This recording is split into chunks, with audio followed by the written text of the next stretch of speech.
All right, here we go, guys, with another episode. It's been a while. I've been, well, actually, both of us, we've been traveling a lot. We tried to pick up a couple of episodes in between, but it was just too difficult logistically. But here we are in Zagreb, Croatia, for the last European leg of the Grand Chess Tour. Abi, how's it going, man? Yeah, it's going well. Oh, it's going all right. Not much has really happened. I played a tournament and then flew right over here. And yeah, another important event, another leg of the Grand Chess Tour. This time with Magnus. Well, Magnus did play the one in Poland as well, and he won that one. But for me, it's my second event. Some guys are playing their third event here. Magnus isn't a full tour participant, so he's just here to enjoy some Rapid and Blitz, I guess. He's getting the wild cards. Yes. For a good reason. He's getting the wild cards. That's actually quite interesting because he did really well in the first one. He won it.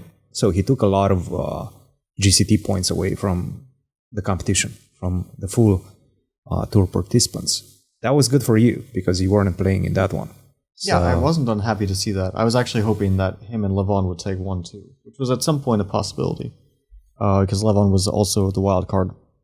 Levon is getting a lot of like last minute replacement spots because Ding Liren hasn't played anything since his Bucharest right after the match, the Bucharest tournament. He hasn't played any events.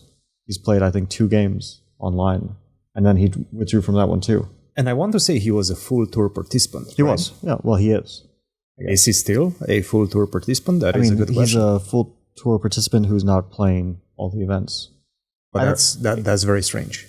It's unclear how many events he plays. Will he play the Singfield Cup? I mean, if he plays that, at least he's playing most events. If not, then he's basically played one, and he will basically, he'll get like two tour points. He won't have any chance at anything. We're speculating right now, but I feel that he's out of the tour. Just because, first of all, he hasn't played enough rapid events. You're supposed to play at least 2 out of 3 rapid events and all the classical events. He played Romania, so classical, he's fine.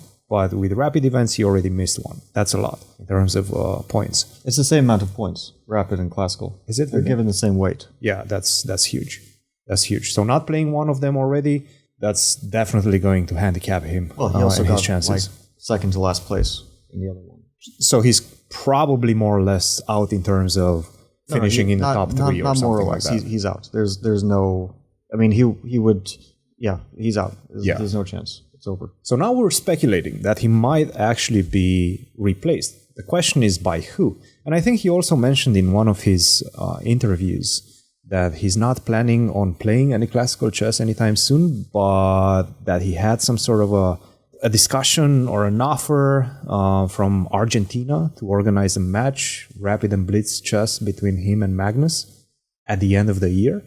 So that should be interesting, but based on his affirmations, it doesn't seem like he's planning on playing a lot of chess this year.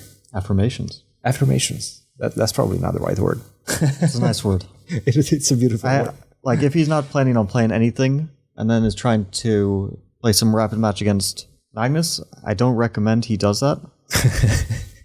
Unless it's like he gets paid a few $1 million or something, then sure, but cash out. But otherwise, I really don't recommend that he does that because it is unlikely to go very well for him.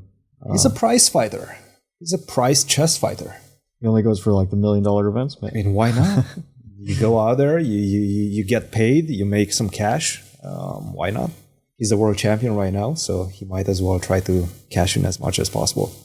I guess so. So Ding Liren, we don't know exactly what's happening with him, but speaking of Chinese players, let's stay on that tangent because I have a feeling there is a big boom going on in China in terms of interest in chess. I've played recently, I just got back from Tenerife at the first edition of Orillas de Mar, new competition, new international open, and it was packed with Chinese players. Huge delegation. I think they had 10 players, and all of them really, really good and really underrated. I had the misfortune of playing one of them, 2300. We remember the last time Hans played a 2300 Chinese player. He got steamrolled in one of the competitions he played in. I don't remember exactly. Baku, I think, yeah. either Baku or Sharjah. Yeah. Well, but the thing is, they're really good. This was the point I was trying to make, and they're really underrated. I played at 2300. I checked his results while I was getting ready for the game. The guy was so good. Definitely not 2300. He played championship, Chinese championship, rating performance somewhere around 2550. And against Chinese players, that's really, really good. Not losing a lot, even in this tournament. I drew him, and after that, he won 4 in a row and actually tied for first. So he won like 70 rating points. They're underrated, and they're coming. This guy was like 15 years of age, probably 25, 50 at least strength, at least from what I felt from him. So if he plays, he could be, the next generation of strong players. Sure. Yeah. China has the numbers. Oh yeah. China and India. If we just assume that each country will have an equal amount of strong players per population, those countries will definitely take over at some point. Well, India is already starting to, I guess, take over. I mean, they have all these young kids that we've talked about many times who are definitely starting to become top players, and China could easily be in the same position in a few years, although, of course, China has already been a top-tier chess nation for a very long time. They won the Olympiad in 2014. They won the Olympiad in 2018. I think those were the only 2 times that I can recall, but maybe there was some other. I'm talking about the Open Olympiad. I'm sure their women's team has also won the women's Olympiad more than once. Yes. Sure. Yes. I think they also, maybe they both won in 2018. I might be wrong about that. But I think you might be right. But needless to say, I mean, they have the World Championship in the Open section. They have the They will have the World Championship in the women's section, which is starting in like a week. The next women's world champion will be either Lei Tingzhe or Zhu Wenjun. Or Zhu Wenjun, both 2 of the top players in the world, 25, 50, 60 players, somewhere around that range. So China will have both world championships. Ding. The thing is, I do wonder what Ding's future in chess will be, but we'll see. We'll see what happens. So you feel like he's not motivated enough, or what's your worry about Ding Liren?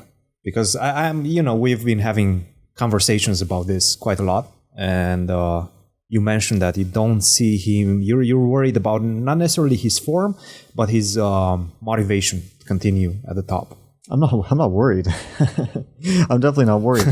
I mean, it's his business if he's motivated or not. But from what I consider his peak, 2019, 2018 to 19, I think he was extremely strong, and I think he's below his peak by a significant amount. That's my feeling. I think other players are also, in terms of quality of chess, below their peak. I think one of the few players who is stronger than a few years ago is Hikaru. I think that Hikaru has found a resurgence of strength, and he's pretty much the only one I can think of who I feel is stronger than in 2019, for example. Oh, I think Magnus is playing weaker, and that might be a motivation thing. In classical or in classical Rapid and Blitz? Because I feel in Rapid and Blitz he's doing really well. I'm talking about classical, because Rapid and Blitz, I feel like Magnus is, more or less at his... like that. There, it's more difficult for things to go downhill, because there you can rely a lot on intuition, and it will take decades for Magnus's intuition to get to a point where he's not a top player. So I'm talking purely classical chess, and I think also my level has decreased from my peak, whether you want to call that 2018 or 2020, whatever. And I think the same for Wesley, in my opinion. And maybe Jan. Jan is a bit hard to say because he's a bit up and down, but based on his last event, let's say, okay, classical chess, he played rather poorly, but that might have been a hangover from the World Championship match. It must be. So it's a bit hard to say with Jan, also because in, let's say, 2018, he was not, he wasn't exactly what we call a top player in the same way that, let's say, Wesley or Hikaru or I were. Anish, I think, has maintained his level quite well, but I would not call him stronger than a few years ago. but he maintains his level very well because he works. He's working a lot. Very, very seriously. He really stays up to date on his chess, and he doesn't lose motivation in a way some guys, like some of the guys, I feel like they lost motivation quite seriously. And Which that's ones? Actually, don't.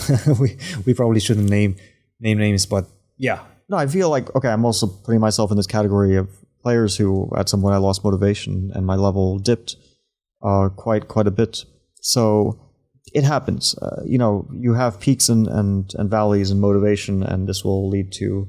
I think that the reason why a lot of people lost motivation was, okay, because COVID in 2020 and the whole bizarre world situation that we went through was very unsettling for a lot of people, myself included, not just in chess, but of course, if you're kind of unsettled in normal life, that will leak into your chess. We'll see now that life has normalized, what that will bring to the chess world as well. I think we're in a very weird situation at the moment because of Magnus abdicating the title is of course, and a new world champion, and the world champion doesn't seem to be especially motivated to play chess at the moment, and doesn't even seem to really like chess very much. If you listen to what he says, he seems to kind of be a bit sick of it. So I don't know. It's very strange. And that's a huge contrast to what Magnus used to display after winning a world championship match. He generally gets reinforced almost, it feels like, whenever he finishes with a cycle and gets to enjoy life, gets to enjoy just playing normal tournaments. At least that's how it felt in 2019. I think he was the most fearsome after winning the match against you. Yeah, I fully agree that he really... 2019 was a great level for him. I mean, he's obviously been very strong every year, but 2019, he really, really had very dominant results in a way that maybe 2017, 2015, some years he didn't have exactly dominant results, but 2019, after the match, he was really winning a lot of events. He won like Zagreb, Classical. No, it really felt like he's getting to 2900 level. But I think that, 2014 was probably his best year. That's when he reached 2890. And I remember... was he that high? He was 2885 at his peak. And 2014 was also my peak. I reached 2850 on the live list. Yeah. And I had a really great year. And still, it was like, sometimes against Magnus, I beat him twice in 2014. But sometimes I was struggling. Like, I remember once, Zurich 2014... That was more or less when he reached 2890. I was like, he beat me in such a high level that I almost felt like what did I do wrong? Like, sometimes I felt that against him. Like, sometimes you basically don't make mistakes. My first time thinking that was 2012 in Bilbao. Yeah, I beat him the first game we played. It was a complete mess of a game, like real bullshit. I mean, but I ended up winning. And then the second game, I played a French. He played the King's Indian attack. This was classical chess. Classical chess, yeah. Classical chess. And he needed to win that game because I was like I was running away with the tournament and not for that. And I made, I think, one mistake in that game in the opening. And then after that, it was just like clean conversion over a course of more or less 70 moves. Some games he really shows like a perfect level. And in 2014, that was at the start of 2014, also he was getting very serious competition from Levon. Levon was also 28-30 around that time. And you had the Single Cup moment as well, 7-0. So it was kind of a back and forth between you two guys and maybe Levon as well. I wouldn't say back and forth, but we were definitely pushing really hard. Now you have, of course, more players. Yeah. Because the chess world has sort of been democratized in the sense that the resources to improve very quickly. And now we see, for example, Gukesh, who is, I think, 17 years old, and he has basically top-level openings. And I would say at the start of the year, he did not. His openings sucked at the start of the year. But if you have like an experienced coach, and I think he started working with Vichy's old coach, Gajewski. Yes. Then someone to guide you a bit, the analytical tools are so effective that you can basically, in a course of like 2 months, build a top-level repertoire with the right guidance and some experience. And of course, if you are a strong player, because strong players can, like, you need a kind of top-level understanding to fully absorb the ideas. So Gukesh, I've seen already his openings in like Norway chess were really quite solid, quite good, compared to like Vikenze, where he opening wise was really struggling. So he started working with Gaevsky after Vike. I talked to Gaevsky a little bit during Norway, and he was mentioning that they this is not a surprise because they hit it off. Yeah, the very strong work ethic coming from Gukesh. A lot of support behind him. His family supports him quite significantly. Morally, his dad is traveling with him all the time. Things of that nature, which is extremely important. And I think he's very mature for his age also, or at least it feels like that from the outside. Yeah, he seems like a... In play also. Seems like a good kid. Seems level-headed. Seems to be hardworking. Probably has a very bright future. I guess that's not saying much. Just look at his rating. He is a very interesting contrast to Alireza.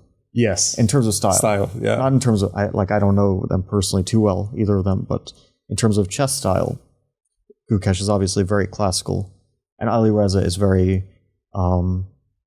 much one of those sort of gambling types. Uh-huh. So they're both very effective styles in the right way, but obviously quite different. Flashy, Alireza, a little bit. Yeah, you could use that word. Personality-wise also, they're very, very opposite. I don't know their personality too well, but okay, Alireza is obviously an interesting personality. The fashion competition, thing, fashion competition didn't work out for his team. That was fun. In Norway, that was the sweater and knitting thing that they did. It was kind of silly, but it's terrible. But the winners were Anish by the judges, and then the winners by the popular vote were Wesley and Gukesh. Yes, Wesley was very happy about that. And I'm not going to claim that there was some voting manipulation online, but they have a big country on their side. That makes sense. All right. I think we mentioned Anish, and just before we started, we were just looking at what's happening in the Dutch Championship. Anish is playing for the first time in quite a few years, I think.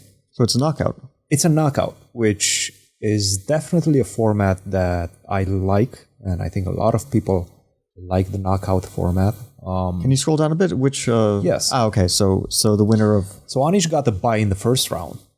He's playing Benjamin Bach right now. So is it the top two who get a bye? Because I see Jordan also got a bye. I believe so. So they're the top two rated? Top two rated. Oh, and Ervin. That's random. Why would top three? And Ervin isn't like higher than I think he is. Than Max Varmedam? I think Ervin he is like low 2600s, I believe. 2640, 45. Okay, but what's Max is like 2620? Yeah, probably something like that. Okay, it's a bit... Okay, whatever. They have their system. So top three seems to have gotten a bye. Are there any surprising results so far? No. Varmerdan won.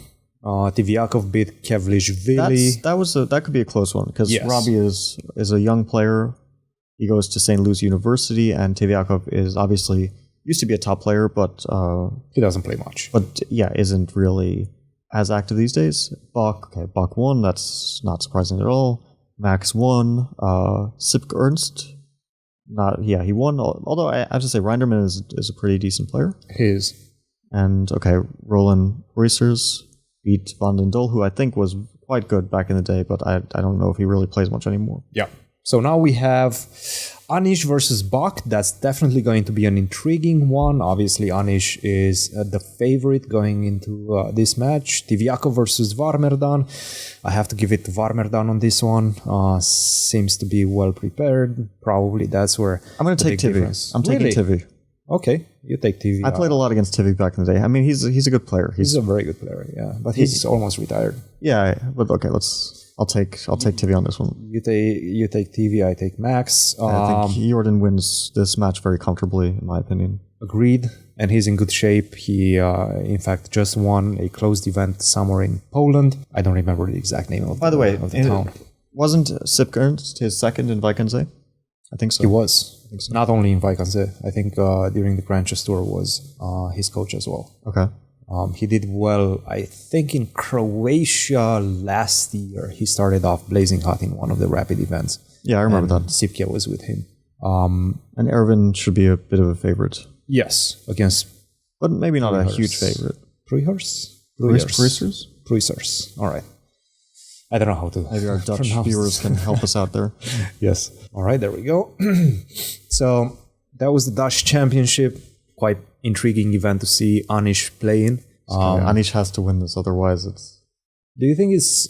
I think Jordan has like a Grand Prix points reason why he's playing this? But it's not going to be many. I don't know his reasoning, but it's not going to be many points if he wins because it's done by... This is actually correction that we were given from the last time. Mm-hmm. It's like top 8 average rating decides the importance of the event. So if we look at that event, top 8, it's not going to be super high rated. Yeah. It's a national championship, so it does count towards points. But I don't think like you win it like... Okay, you get something, but I don't think it's going to be like game-changing. Mm-hmm. Compared to like, okay, the World Cup, the Grand Swiss, these are going to be much more likely, even if you don't, like you get third in Grand Swiss, I think you might get same as like winning Dutch Championship, things like that. Yeah. I'm not sure, to be honest. Yeah. No, that's a big one. And I think you were worried about the US Championship not getting enough points, but I think it will get a lot of points as well. If Hikaru plays, then it'll be very good. I don't know if Hikaru will play. Let's speculate. But even if Hikaru doesn't play, so let's see. Hikaru is going to play. You think so? I think so. Okay, so if Hikaru plays, then it's going to be... So Hikaru, me, Levon, Lanier are all over 20... Well, okay, Levon is maybe on the cusp of 2750 now, but all about 2750. Wesley, did I mention Wesley? Not so wait, 6 players, yeah? Yeah. And 2 more. No, wait, that was 5, right? Yes. Yeah, that was 5. Top 5. Yeah. And now 3 more. So Sam is about 2710 to 20. Yes. Something like that. Ray dropped a little bit. He was 2689 going into this tournament in Czech Republic, which he won. So he's back to 2700. And Sevian, who's 27 plus already? More or less, I think 20. Maybe he's a bit under 27, but he's something like that. 2690 plus. Three guys who are a little bit above or a little bit below 2700. And then maybe Hans or Gregorio Parin. He's right now 2681, 82.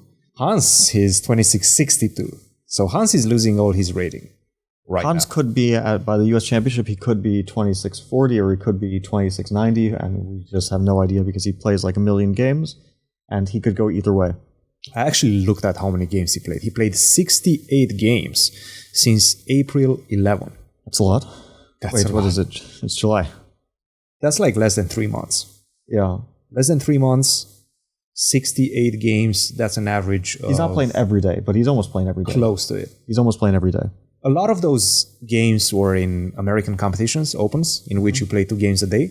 And that's where he lost a lot of rating. In the last 3 weeks, I think he played World Open. He is playing right now World Open.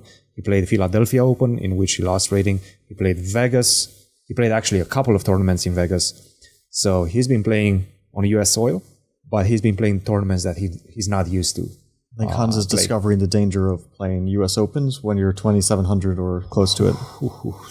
It's a risky endeavor, and he tries it out, but not too surprising that it's hard to keep your rating there. Because, so dangerous. You play US has a lot of underrated players. A lot of guys who don't really have very high FIDE ratings because they don't play a lot of FIDE rated games. I was talking to someone about that recently, and she was complaining that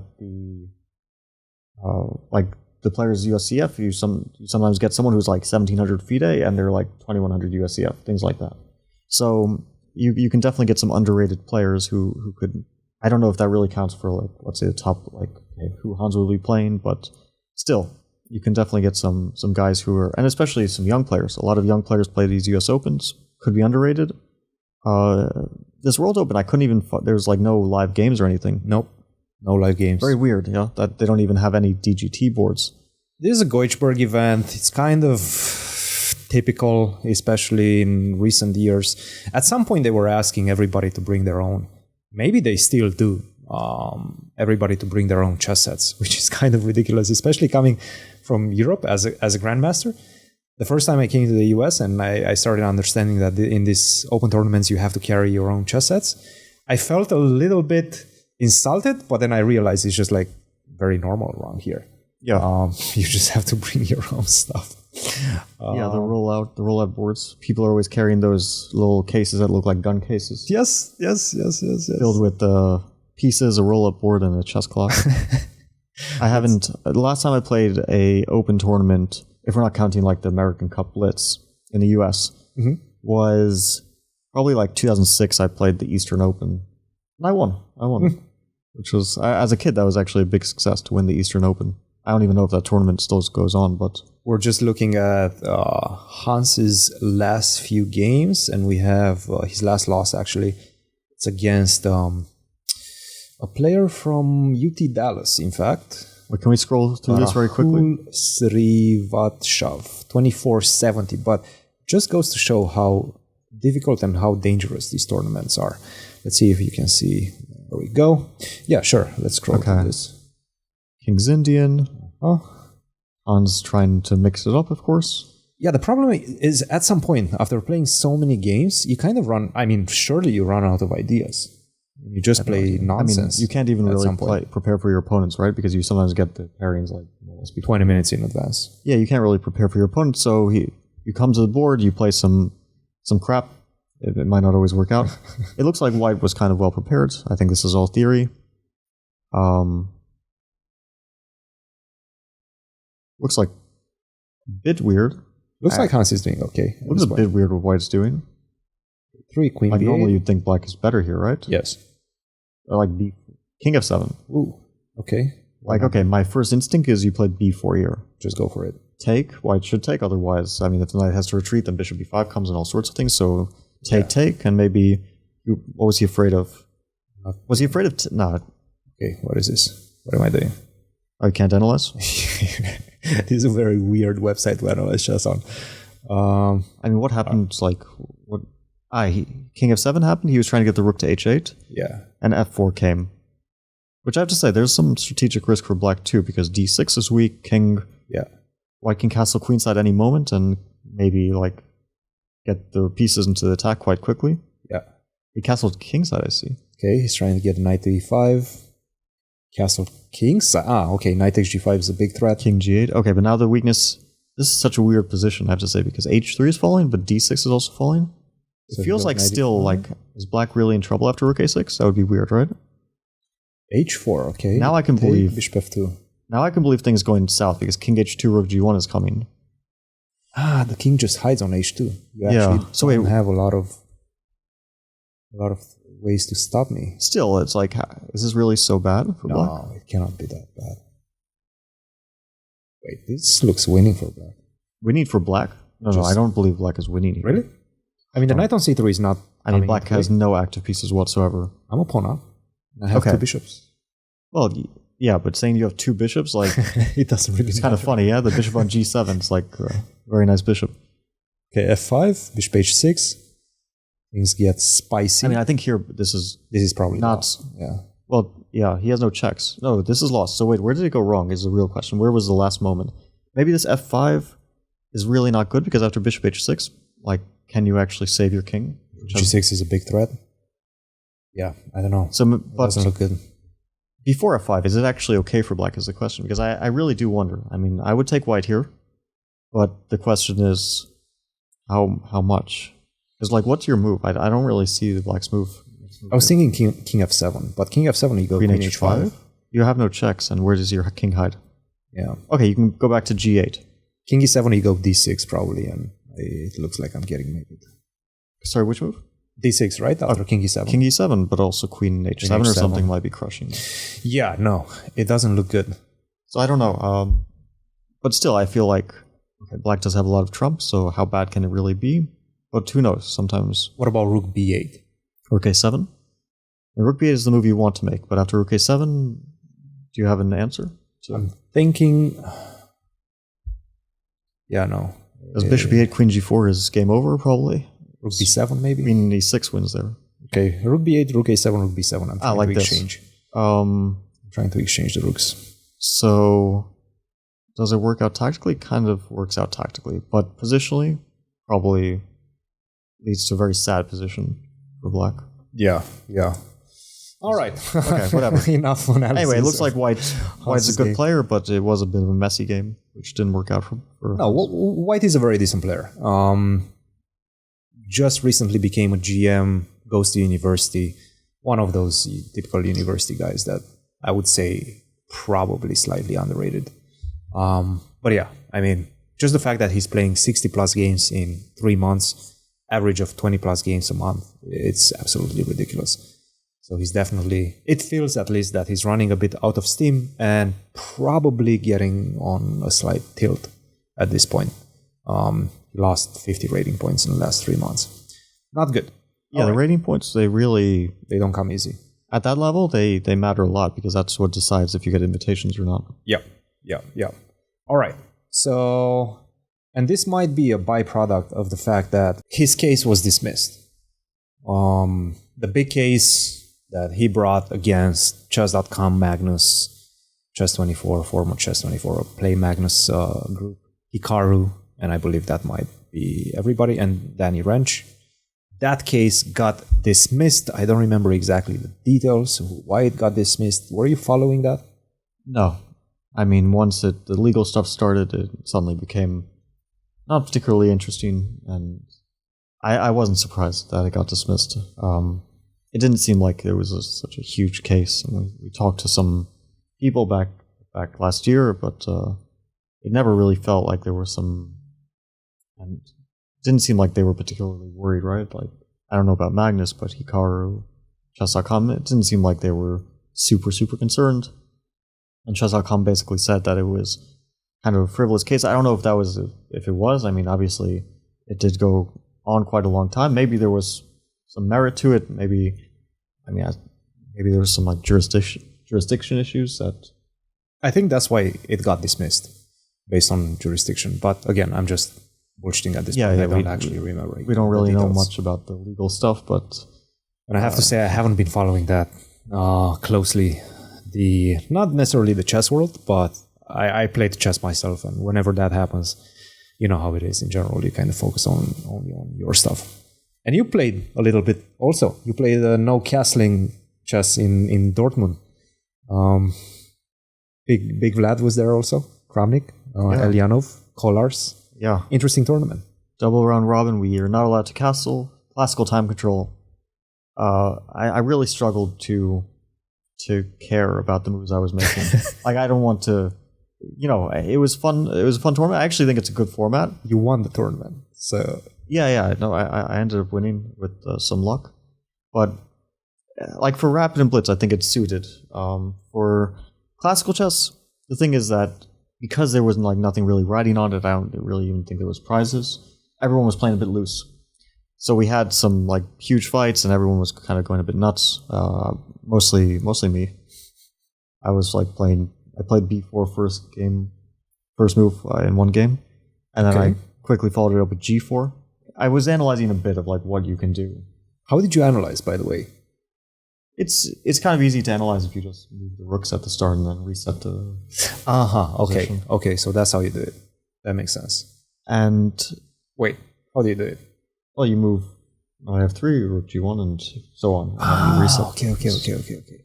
So what I don't think anyone's really interested in this, but what the conclusions I came to were that after e4, the Sicilian is very good, and there's a variety of Sicilians that are quite good for black. But it's always complicated. White can definitely play those positions. It's like it's not like black equalizes cleanly. You just get a very, very tense position. After e4, the French kind of sucks. The Caracan sucks. And if you're really feeling a bit frisky, you can play some kind of Pirc stuff, which I did one game, because I didn't actually care about like if I'm worse out of the opening. And after e4, e5, nobody wants to play. But the Petrov is good, and so after e4, e5, White probably should play knight c3. And try to get actually some kind of Vienna stuff, like f4 very often is very testing for black. And so after e4, everyone wants to play Sicilian. And nobody wants to play e4 except for me. Nobody wanted to. And the most popular move is c4, the English. Because the reverse Sicilian is very interesting for White. And the point is kind of that the Carlsbad is dangerous for black, and the Nimzo is dangerous for black. So c4, if knight f6, you play d4, and you try to get a Nimzo with queen c2. That was everyone's idea. And so everyone was playing some kind of symmetrical stuff. At some point, I was like, fuck it, I'll play the orangutan. Because I figured out that b4 is not a stupid move. It's better than in normal chess. I don't know why, but it's a bit more testing than normal chess. Well, once the bishop lands on b2, he cannot castle and defend the pawn on g7, I would assume. I don't know.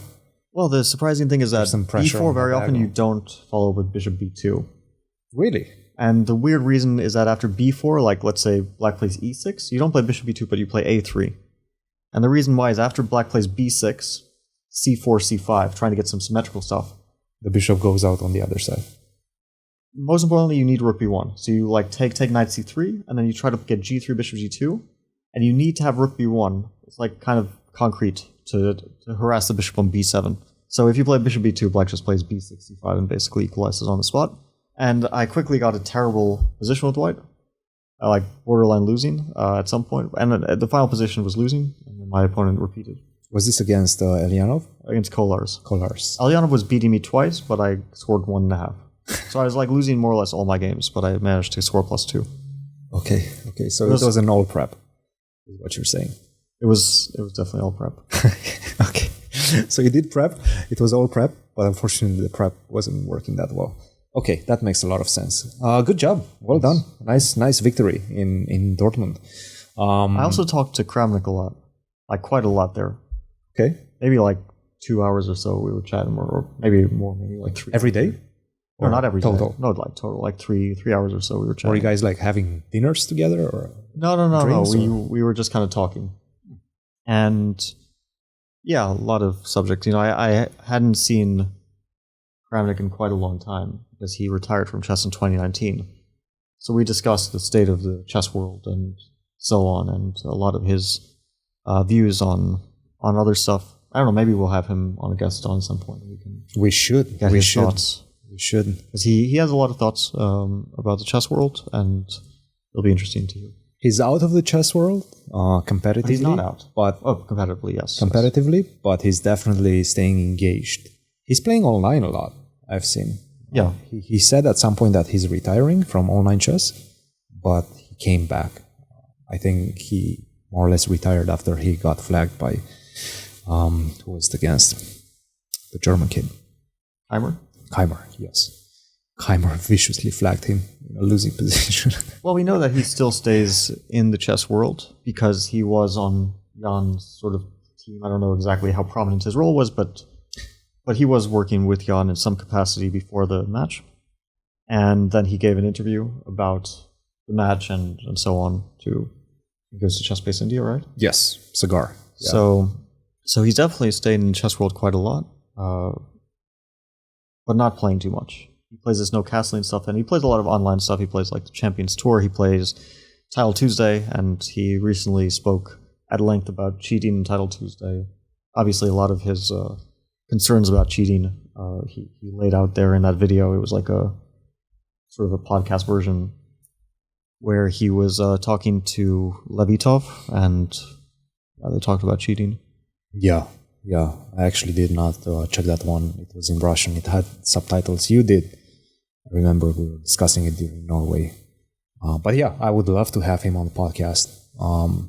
It's whenever we have this type of big name guests, I also feel like they deserve to be in person rather than online. That's why I'm just reluctant to do it. But at some point, I think I don't know when we're going to be next to Vlad in the same room next time. So it's not happening anytime soon. So we're probably going to have to send an invite to do it online. Yeah, of course, I would love to have Big Vlad, a legend of the game, on the pod. So Dortmund, successful trip.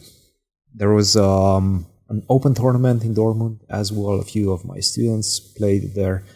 And then Orias Del Mar. A lot of open tournaments actually I'm feeling are happening right now. At some point I was worried that open tournaments are just dying a slow death, but it seems like they're coming back. Maybe the initiative by FIDE to support open tournaments with some funds, perhaps it's working. But definitely it seems like every single month, every single week, there's some new tournaments happening. Circuit going on in Spain. The Chinese delegation that we discussed at the beginning of the pod, I think will continue their the road through Spain, playing Benasque, which is happening in the next few days. I think it starts tomorrow. And a lot of intriguing stuff happening in the chess world. Global Chess League. That's another subject we haven't discussed yet. And I have to say, I did not follow that much. I was mostly following. I tried to find a stream. There was no stream. There was. They put it on YouTube at some point. There was. But they were doing their own thing. It wasn't covered by chess.com and so on. Maybe, I think Chess-Based India maybe was covering it a bit. Yes. But they had their own thing. The Tech Mahindra group, that was a sponsor of the whole event, and it was very strong, obviously. I think they were throwing money at a lot of players.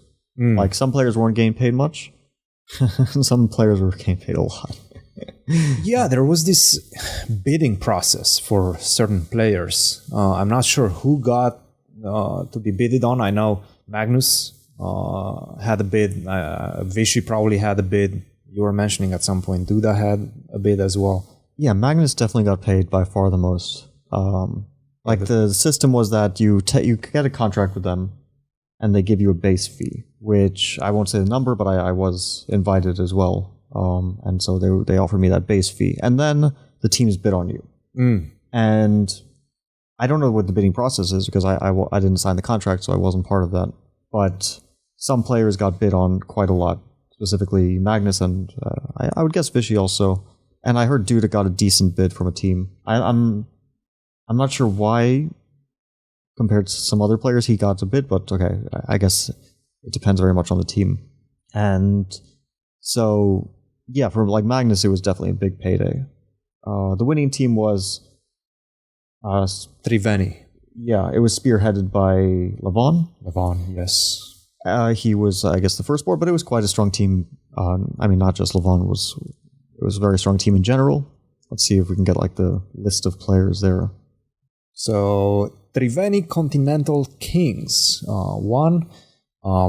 Dramatic finish in the Armageddon.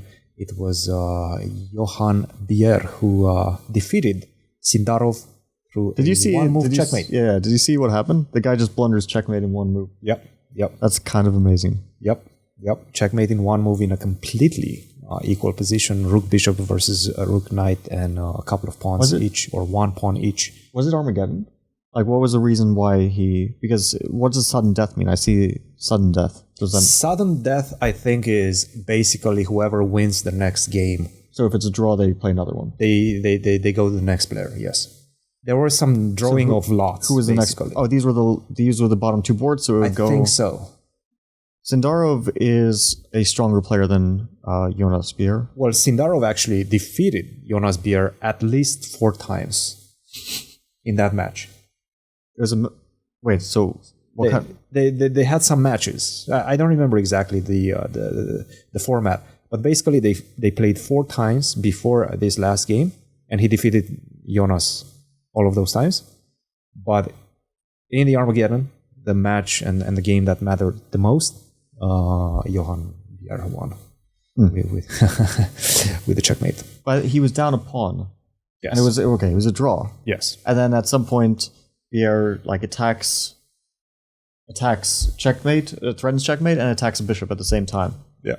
And then white has to capture black's remaining pawn, and we get rook knight against rook 2 pawns. Instead, he just moved his bishop. Like, oh, you attacking my bishop, I'll move it. And then so look, they had finals. Finals match round 1. Triveni Kings versus Upgrad Mumba Masters 9-7. So I would assume Sindarov won in this one. Sindarov won in the finals match round 2. Sindarov won in the Blitz tiebreaks, but lost in sudden death. And I think this is the weirdest system ever. They won 12-3 one match. Yes.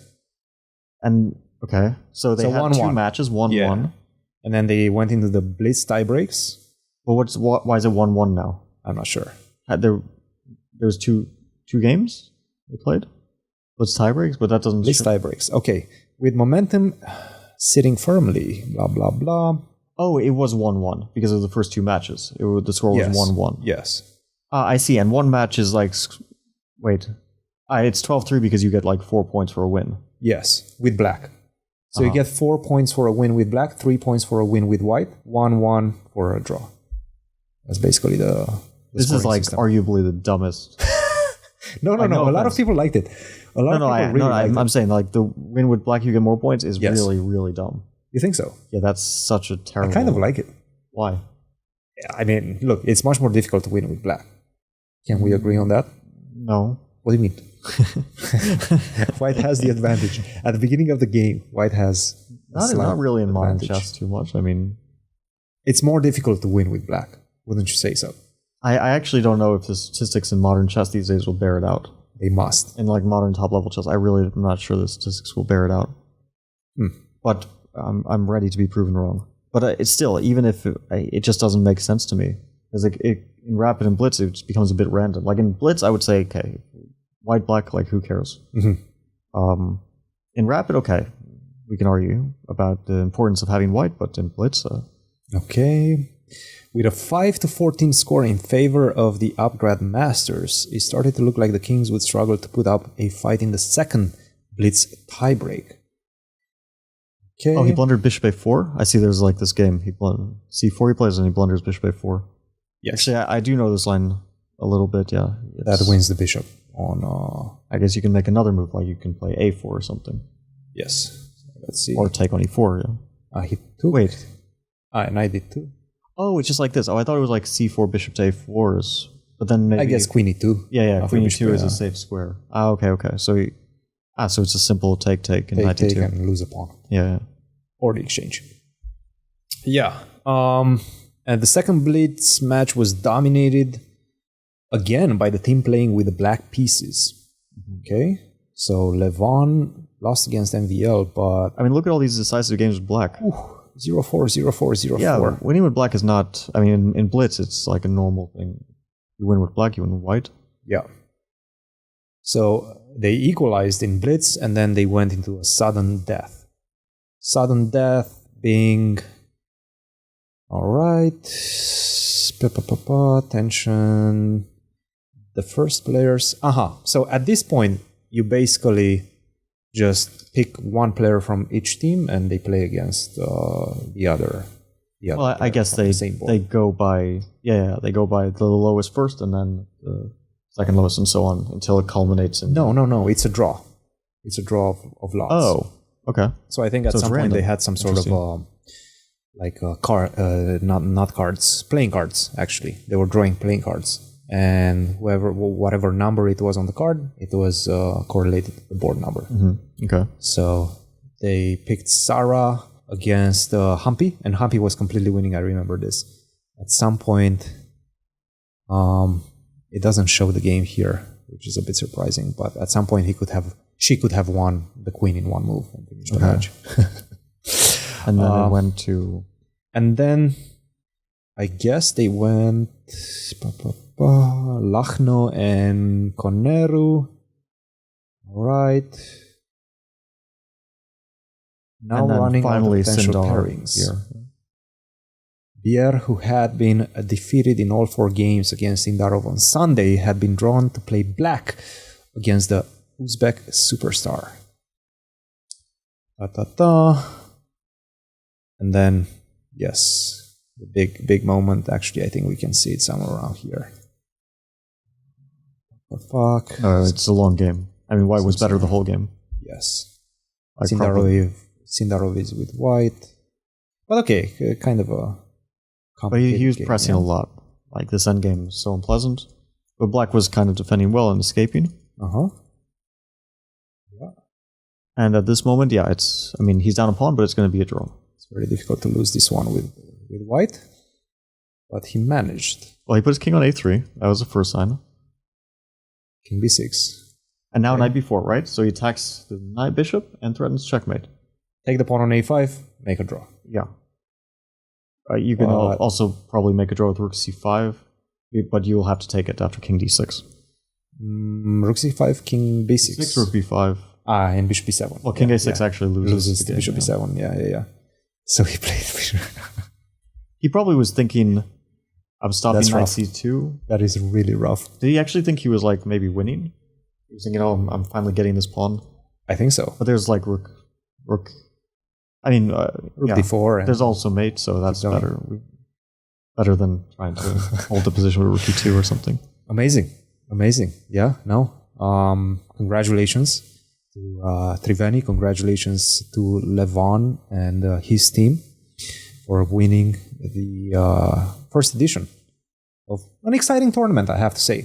I'm looking forward to actually having time to follow it, because from the outside and from social media, it definitely seemed like a lot of fun. Everybody seems to be having a lot of fun in Dubai. So that was it. First edition, they got 500k, the winning team, which goes to not the captains, but the owners of those teams. And I kind of like this idea of like building franchises in chess. We didn't have that, like NBA style. You get into a playoff, you have owners, you have, things of that nature. I kind of like the idea. But I think that they need to do it better. I mean, the broadcast I watched a bit, and it really wasn't like. I mean, the commentators are good commentators, but the way they had it was just so disorganized, and everyone was speaking over other people, and you could barely like make out what they were saying because everyone was speaking at the same time. Like you had 4 commentators, and there was no like with the chess.com commentary. I can say that you have a producer in your ear, so they manage that people aren't talking over one another. They keep you in a leash. With this, it was just like they're like, okay, go commentate. And then when you have 4 people and you don't have any producer or direction, then you just have everyone talking at the same time. So it was, I mean, individually, everyone's a good commentator. It was Sweedler, it was Tanya, it was Canty, Jesse, February, and Keddy Tsatsashvili. So, well, I don't think it was 5 at the same time. They kept calling Sweedler Master Sweedler, which I thought was pretty funny. But I'm not sure if it was meant to be funny. Master Sweedler. Now I like it. Now we'll bring it to Master Sweedler, who will give us his thoughts on the game. And yeah, it definitely had, and this is the Global Chess League, but it's organized very much by Indian tycoons, more or less, pretty much. And it's ran by Chess-Based India. The commentary, Sagar was there. I believe Samayo Reina, who is a comedian, who became quite prominent during COVID years in terms of chess commentary, and the other commentators that you mentioned. And it's kind of ran in this Indian style. Sweedler is very high regarded in India. No, of course. Of course, he should be highly regarded. Sweedler. Just Master sounds a bit funny to me. But I mean, I actually thought it was, I kind of like that little touch. But yeah, they with the amount of money they put into it, they just need a better production, Yeah. Like you throw millions of dollars at a chess tournament, that's great, I think. Putting a lot of serious money into the game, giving it to a variety of people, not just top chess players, but a lot of people were playing. But then you should have a proper production. It shouldn't be a mess to watch, which it was fun to watch, but it was also a mess. It's like it should really look professional.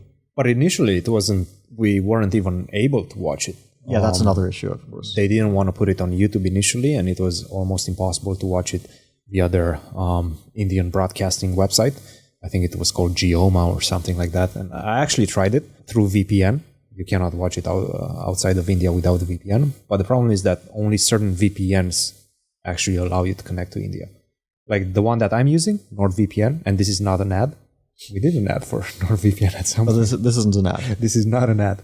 But Nord VPN cannot connect to India, which kind of sucks. It's actually an anti-ad.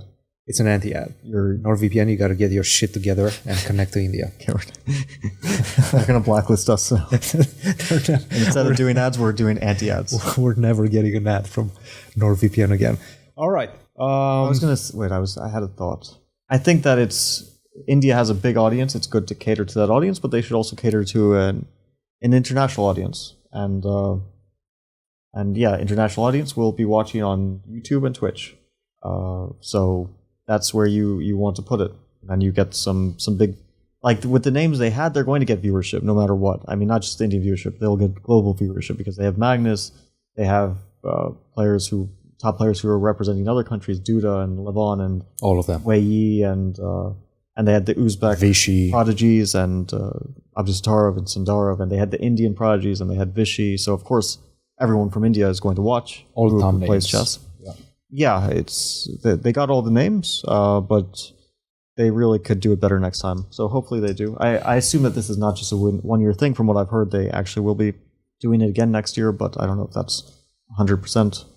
I guess we'll see. Yeah, no. Season 1, successful in some regards. Definitely a lot of things to work on, but good start, I have to say, for the Global Chess League. I like the initiative. I think it's a good idea to bring franchises into the chess world and bring more of a spectacle. So definitely felt that way. I really liked in the background, the players from each team were kind of supporting and watching. The jerseys were a nice touch. Very esports-like jerseys. I really like that. So definitely. Did you see these tweets? Which ones? The tweets that at some point during the event, all the players started tweeting, and it was very ChatGPT. It was very funny. It was probably in the contract. Yeah, but they started doing it during near the end of the event. Suddenly, all at the same exact time, all the players would put out the tweet, more or less the same tweet, which was pretty funny. You got to get the word out. Yes. No, I like it. Put it in the contract because a lot of these top players are lazy when it comes to social media. I'm looking at you. Are you lazy? I'll put a tweet out, especially if it's a ChatGPT generated. Yes. I want all my thoughts to come in completely devoid of any effort, AI generated content. I assume that this is this is going to be a serious problem for universities, right? Huge. That not only for universities. That people are just going to be taking the quickest shortcut to, well, yeah, maybe not just for universities, but especially to writing their papers. Well, think about it this way. People are getting degrees, paying hundreds of thousands of dollars for degrees in script writing. Good luck competing in script writing with ChatGPT and with the next iterations of ChatGPT, which are going to be more and more relatable. So you think all our movies are going to come from AI generated? Not only the scripts, but the actual movie. Have you seen? I don't remember. There's a lot of AI tools that are springing pretty much every single week. But some of them you literally give them a script and they give you a video out of that. They're terrible so far. Huh? Don't we have something like that? Do we have something like that? I mean, we just saw something like that. The cigar lounge. Yeah. That's a good place to finish it. All right. Are we allowed to share this? Yeah, of course. I mean, this thing has 2 views. Of course, we'll give this guy some more views. Check this one out. All right. Hikaru and the boys at the cigar lounge. I like how Hikaru gets his own name, but the boys, you're part of it, including boys. Magnus. Magnus and everyone else. It's in the chess world, it's Hikaru, and then everyone else. The boys. Hikaru and the boys. All right, let's see if we can max this thing out. Boom. All right, guys, let's go to the cigar lounge and have some fun. That sounds intriguing. I've never been to one before. Count me in. Cigars and chess? I like the sound of that. Let's go. I'm up for trying something new. The aroma of fine cigars. This place feels like a haven for relaxation. It's quite the atmosphere. I'm curious to see what the cigar experience is all about. Let's find a comfortable spot and enjoy the cigars while discussing who's the best at chess. No, let's just discuss who gets more video views instead. Did I hear someone talking about video views? Oh, guys, for fuck's sake, the purpose of a cigar is to relax, so stop arguing all the time. This is actually quite funny. It's crazy, right? That this is AI generated. The voices are AI generated. I feel like your voice is the furthest from your actual voice. I think Hikaru's is the furthest. Maybe, yes. I think that Magnus is pretty close. Super close. Magnus isn't, it's close to his voice. And Hikaru just doesn't sound anything like him. That's true. Stop arguing all the time. You know, guys, I heard that smoking cigars can actually improve your chess game. Yeah, because nothing says strategic thinking like lung cancer. Now the question is, how do we properly light a cigar? Just make sure not to drop it on the chessboard or you will set it on fire. I don't need a cigar to set it on fire. Very confident, Hikaru, very confident. I think it's all about patience and the right technique. Let's ask the expert. Good evening, gentlemen. How can I assist you? Can you teach me how to light a cigar? Of course.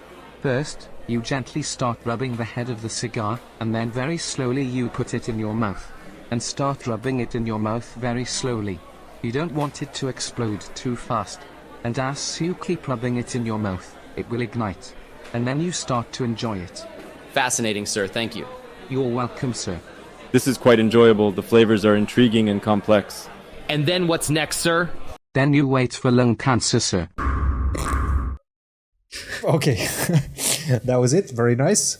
Funny. I would assume chess memes with 2 subscribers are probably. I think it started out better. At the ending, yeah, it was good. Slow down a little bit. The ending was All right, let's get this guy chess memes to at least 10 subscribers.